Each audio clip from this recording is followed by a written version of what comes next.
নমস্কার। ত্রিপিটকের যে বালি, ইন্দোনেশিয়া এবং মালয়েশিয়ার ভিডিও সিরিজ চলছে, তার মধ্যে ইন্দোনেশিয়া থেকে এটা আমাদের শেষ ভিডিও। বালি থেকে আমরা এবার বেরিয়ে যাচ্ছি। আমরা মালয়েশিয়াতে যাচ্ছি। মালয়েশিয়ার কুয়ালালামপুরটা ঘুরবো আমরা। তো বালিতে নুসা পেনিডা এবং বালির সাইট সিইং করেছি এবং যা অ্যাট্রাকশন সেগুলো সবই মোটামুটি দেখেছি। উবুদ শুধু এই অ্যাট্রাকশনগুলোর মধ্যে যেটা আছে, উবুদ বলে জায়গাটা আমাদের যাওয়া হয়নি। তো আমরা আসার সময়ও কুয়ালালামপুর হয়েই এসেছি, কিন্তু তখন আমরা কুয়ালালামপুর ঘুরিনি। এখন আমরা ফেরার সময় আবার কুয়ালালামপুর হয়ে যাচ্ছি এবং সেখানে 2 দিন থেকে কুয়ালালামপুরটা ঘুরে আমরা ফিরে যাব। তো এখান থেকে আমরা জার্নি স্টার্ট করলাম। এই হোটেল থেকে যে বেরোলাম কুটাবেক্সের ভিডিও আমাদের দেওয়া আছে, হোটেলটার ভিডিও। তাছাড়া বালিরও সব ভিডিও দেওয়া আছে। আর এখন আমরা বালি এয়ারপোর্টটা একটুখানি এক্সপ্লোর করব, কারণ আসার সময় আমাদের বালি এয়ারপোর্টটা সেভাবে এক্সপ্লোর করা সম্ভব হয়নি। যদিও বালি এয়ারপোর্টটা ভীষণ সুন্দর, আমার দেখা সবথেকে পছন্দের এয়ারপোর্টগুলোর মধ্যে বালি এখন সেরা। আর এই যে সৌরভের মুখভঙ্গি দেখে বোঝা যাচ্ছে ওর মন খারাপ, আমরা বালি থেকে বেরিয়ে যাচ্ছি তাই। তো বালির গোটা বালি শহরটা যেমন ভাইব্রেন্ট, বালির এয়ারপোর্টটাও কিন্তু তাই। এখানে যে দোকানগুলো আছে সেখানে ঘুরতেও খুব ভালো লাগে। ভীষণ সুন্দর সুন্দর রঙিন একদম জিনিসে ভর্তি, প্রচুর আর্ট মেটেরিয়াল রয়েছে। আর এছাড়া বালিতে যেমন আমরা প্রচুর আর্টের এক্সিবিশন দেখেছি, সেরকম এয়ারপোর্টেও আমরা দেখতে পাচ্ছি। যেমন এই যে সরস্বতীর যে একটা মূর্তি খুব সুন্দর বানানো হয়েছে। আমাদের সরস্বতীর থেকে একটু আলাদা, কিন্তু দেখতে খুব সুন্দর। আর প্রচুর ওরা ধার্মিক, সেটা আমাদের বালির ভিডিওগুলো দেখলেও বুঝতে পারা যাবে। তো সেই যে জিনিসপত্র সেসবও কিন্তু আমরা এমনকি এয়ারপোর্টেও দেখতে পাচ্ছি। আর এটা হচ্ছে ওদের এয়ারপোর্টটা।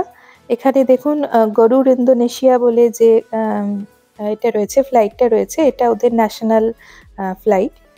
আর এদের এয়ারপোর্টটা একদম সমুদ্র ঘেঁষা বলে প্লেনগুলো যখন নামা ওঠা করে তখন ভীষণ সুন্দর লাগে দেখতে। প্লেনের ভেতর থেকে মনে হয় যেন সমুদ্র ছুঁয়েই নামছে। তো আমাদের এয়ার এশিয়ার ফ্লাইটে আমরা এখন জার্নি শুরু হয়ে গেছে। আমরা কুয়ালালামপুরের দিকে যেতে শুরু করেছি। বালি থেকে কুয়ালালামপুরের দূরত্ব 3 ঘন্টা। তো এই 3 ঘন্টার জার্নিটা ভীষণ এনজয় করেছি আমরা আকাশ থেকে, কারণ আকাশ থেকে যে দ্বীপগুলোকে দেখতে পাওয়া যায় সেটার একটা অন্যরকমই সৌন্দর্য। এত ভীষণ ভালো লাগে।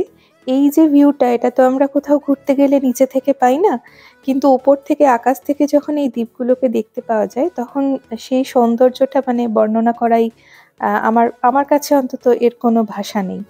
আমার নিজের এই ভিউটা এত ভালো লেগেছে, যার জন্য এই জার্নিটার আমি আলাদা করে একটা ভিডিও দিলাম। যাতে এই ভিডিওটা এত বড় না হয়ে যায় যে দেখতে অসুবিধে হয়, তাই জন্য কুয়ালালামপুরের ভিডিওটা আমি 2 ভাগে করেছি। আজকে বালি থেকে কুয়ালালামপুরটাই দেখাবো, আর কুয়ালালামপুরে আমরা কোথায় উঠেছি সেটাও দেখাবো। কিন্তু পরের যে ভিডিওটা করব সেখানে আমরা কুয়ালালামপুরের যে ট্যুর, যেখানে আমরা কি ঘুরেছি, কিভাবে ঘুরেছি সেটা আমি এক্সপ্লেন করব। যাই হোক, এই যে আকাশ থেকে দেখতে পাওয়া যাচ্ছে, নিশ্চয়ই ভিডিওতে দেখেও খুবই ভালো লাগছে। নিজের চোখে দেখার তো একটা অন্যরকমই এক্সপিরিয়েন্স হয়। আর এই ওপর থেকে যে দেখতে পাওয়া যাচ্ছে তার যে রং, তার যে সৌন্দর্য, সত্যি বলছি এটা এত ভালো লাগে যে আমার মনে হয় এই নিচে যখন আমরা দ্বীপগুলো ঘুরি তার চেয়েও বোধহয় এটা অনেক বেশি দেখতে ভালো লাগে, এটা অনেক বেশি উপভোগ্য। তো এই যে জার্নিটা বালি থেকে কুয়ালালামপুর, এই 3 ঘন্টায় প্রায় কিছু দূর যাওয়ার পরেই কিন্তু এরকম অজস্র দ্বীপ দেখতে পাওয়া যায়। আর সেসব সব দ্বীপে হয়তো মানুষও থাকে না, অন্তত উপর থেকে দেখে তাই মনে হচ্ছিল। আর দেখুন এই জলের মধ্যে কি সুন্দর মেঘের ছায়াগুলো পড়েছে, সেটাও কিন্তু একটা অন্যরকম সুন্দর। এই যে এক্ষুনি দেখতে পাওয়া যাবে মেঘগুলো যেগুলো প্লেনের গা ঘেঁষে চলে যাচ্ছে, সেই মেঘেরই কিন্তু ছায়া নিচে সমুদ্রে পড়েছে। কি ভীষণ সুন্দর না? আর এইভাবে আমরা প্রায় কুয়ালালামপুর চলে এসেছি। কুয়ালালামপুরের এয়ারপোর্টটা কুয়ালালামপুর থেকে 60 কিলোমিটার দূরে। এতটা দূরে হওয়ার কারণ কি জানি না, কিন্তু দূরত্বটা খুবই বেশি। তো এই যে দূরত্বটা, এর মাঝখানে বেশ কিছুটা জায়গা আছে যেখানে এখনো সেরকম কিছুই নেই, বসতিও নেই, প্রায় কিছু নেই এরকম। আর বাকি অর্ধেকটা বা তারও বেশি অংশ জুড়ে যেটা রয়েছে সেটা হচ্ছে ওদের প্রচুর ডেট পামের কাল্টিভেশন আছে। সেই যে জমির পর জমি, সেখানে শুধুই মাত্র ডেট পাম আর ডেট পাম, চারিদিকে এইটার চাষ। এবং ওদের যে অর্থনীতি, সেখানে এই ডেট পাম থেকে পাম অয়েল তৈরি হয়, সেটার কিন্তু ওদের অর্থনীতির একটা বড় স্তম্ভ। আরেকটা বড় হচ্ছে ওদের তো খনিজ তেল, নিজস্ব তেল, পেট্রোল এবং পেট্রোকেমিক্যাল যা কিছু, সেগুলো ওদের নিজস্ব কারখানায় তৈরি হয়। ফলে বোঝাই যাচ্ছে যে এটা একটা অত্যন্ত ধনী দেশ। আর ইন্দোনেশিয়ার মতোই মালয়েশিয়াও হচ্ছে ইসলামিক কান্ট্রি। যদিও বালিতে আমি বলেছিলাম যে সেখানে 80% বা 80%-এর উপরে লোকাল মানে যে পপুলেশন সেটা হিন্দু। কুয়ালালামপুরে কিন্তু মুসলিম পপুলেশনই বেশি। আর এই কারেন্সিটা হচ্ছে রিঙ্গিত, মালয়েশিয়ার কারেন্সি, যেটা আসার সময়ও দেখিয়েছিলাম, আবার দেখালাম। তো যাই হোক, এই কুয়ালালামপুরে নামার পর আমরা যাচ্ছি মূল যে কুয়ালালামপুর, সেখানে সেই দিকে।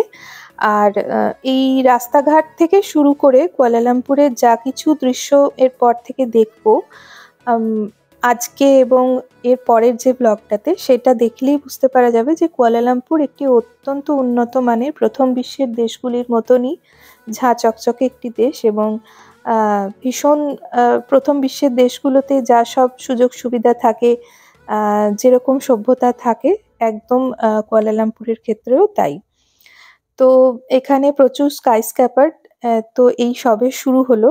আর কুয়ালালামপুরের যে বাকি সমস্ত জায়গা, সেগুলো দেখলেও সেটা বুঝতে পারা যায়। এখন যেটা দেখা যাচ্ছে সেটা হচ্ছে এখানকার স্টেডিয়াম, যেখানে 1998 খ্রিস্টাব্দে কমনওয়েলথ গেমটা হয়েছিল। আর এই যে দেখুন ডাউন টাউনটা দেখতে পাওয়া যাচ্ছে, একদম অন্ধকার এই জায়গাটা এখন লাগছে। তার কারণ আমরা যখন ফ্লাইট থেকে নামলাম, তারপরেই ভীষণ কালো মেঘ ছেয়ে গেল এবং প্রচুর বৃষ্টি হলো খানিকক্ষণ, বজ্র বিদ্যুৎ সহ বৃষ্টি। এবং এটা প্রায় ওখানে প্রত্যেক দিনই বিকালের দিকে হয়ে থাকে। আর এই যে সামনে দেখতে পাওয়া যাচ্ছে মেট্রো রেল যাচ্ছে, মেট্রো রেল আছে, মনোরেল আছে, সবেতেই আমরা চেপেছি, সেগুলোও দেখাবো। আর এখন যেটা সামনে দেখতে পাওয়া যাচ্ছে, এই যে লম্বা একটা বিল্ডিং, তার মাথায় একটা শিঙের মতো, এটা হচ্ছে একটা শোর্ট ফিশের মতো দেখতে, ভালো করে দেখলে বুঝতে পারা যাবে। এবং কাছ থেকে দেখলে শোর্ট ফিশের দুটো চোখও কিন্তু আছে, এরকমও দেখতে পাওয়া যাবে। এই বিল্ডিংটা ভবিষ্যতে পৃথিবীর সবচাইতে উঁচু বিল্ডিংই হতে চলেছে।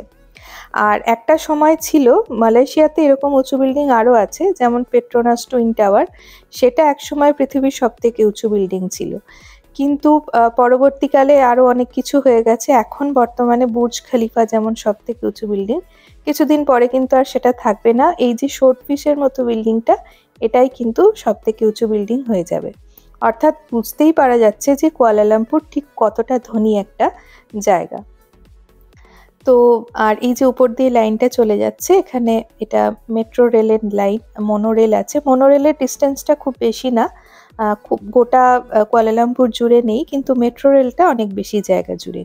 আর এইখানে সব ন্যাশনাল মনুমেন্টগুলো রয়েছে, ন্যাশনাল বিল্ডিংগুলো রয়েছে, এগুলো পরের দিনে সিটি ট্যুরে ভালো করে এক্সপ্লেন করে দেবো।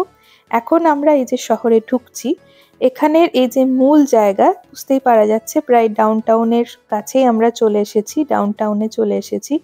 আমরা যে জায়গাটায় ছিলাম, হোটেলটা আমাদের যেখানে, সেই জায়গাটার নাম মসজিদ জামেক। এই মসজিদ জামেকটা এই ডাউন টাউনেরই একদম প্রায় ওয়াকিং ডিস্টেন্সে, কিন্তু জায়গাটা অদ্ভুতভাবে শেডি। মানে এতক্ষণ কুয়ালালামপুর সম্বন্ধে যা কিছু বললাম, সেইটার সাথে ওই মসজিদ জামেক জায়গাটার একটু মানে ওটা মিল নেই।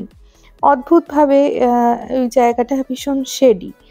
আর ওখানেই আমাদের মেক মাই ট্রিপ থেকে থাকার ব্যবস্থা হয়েছিল। এবং শুনেছি যে ইন্ডিয়ানরা সাধারণত ওই জায়গাকারই হোটেল বা ইত্যাদিতে থাকে। আমরা যে হোটেলটি ছিলাম, এই যে এই জায়গাটা মসজিদ জামেক, আমাদের হোটেল থেকে এটা বাইরে ভিউ, সেই হোটেলটার নাম সিটি ইন। তো সামহাও আমাদের তো এই জায়গাটা একদম ভালো লাগেনি। আর হোটেলটাও আমাদের খুব একটা ভালো লাগেনি, খুব একটা ওয়েলকামিংও মনে হয়নি ওনাদের যারা সার্ভিস দিচ্ছিলেন। আর এই যে আমি অ্যারোটা দেখাচ্ছি, এই জায়গাটা হচ্ছে মসজিদ জামেক মেট্রো স্টেশন। এইটা একটা খুব সুবিধা, আমরা এই মেট্রো স্টেশনে করে ঘোরাঘুরি করতে পেরেছি। আর এটা আমাদের হোটেলের রুমটা, একদম ছোট্ট, অপরিষ্কার নয় কিন্তু ভীষণ ছোট। এই যে খাট আর বাথরুমের মধ্যে প্রায় কোনো দূরত্বই নেই। লাফিয়ে বাথরুমে চলে আসা যাবে এরকম। একটা দুটো রাতের ব্যাপার, কিন্তু আমাদের একটু অসুবিধেই হয়েছে। তবে আশেপাশে বেশ অনেক ইন্ডিয়ান দোকান আছে, খাবার দোকান। আমরা এই যেমন এখানে সাউথ ইন্ডিয়ান খাচ্ছি, দোসা খাচ্ছি, এরকম নর্থ ইন্ডিয়ান দোকানও আছে। তো এই দিক থেকে একটু সুবিধা। আর একটা সুবিধার দিক হচ্ছে এখান থেকে মেট্রো করে মানে বাকি জায়গায় ঘুরতে পারা যায়। আর পায়ে হেঁটেও কিন্তু অনেক রাত্তির পর্যন্ত চারিদিকে ঘোরা যায়। এইসব সুবিধাগুলোও আবার এখানে রয়েছে, সেটাও কিন্তু মাথায় রাখতে হবে। যাই হোক, আমরা এর পরের ব্লগটাতে আমরা কুয়ালালামপুরের যে ট্যুর সেটা ভালো করে ঘুরবো একসাথে। আমাদের সাথে আপনারাও ঘুরবেন। তো আশা করি এই ব্লগগুলো আপনাদের ভালো লাগছে। যদি ভালো লাগে তাহলে সকলের সাথে ভাগ করে নেবেন। দেখা হবে নতুন কোনো ব্লগে। আপনাদের কোনো সাজেশন থাকলে সেটা অবশ্যই আমাদের জানাবেন। ভালো থাকবেন।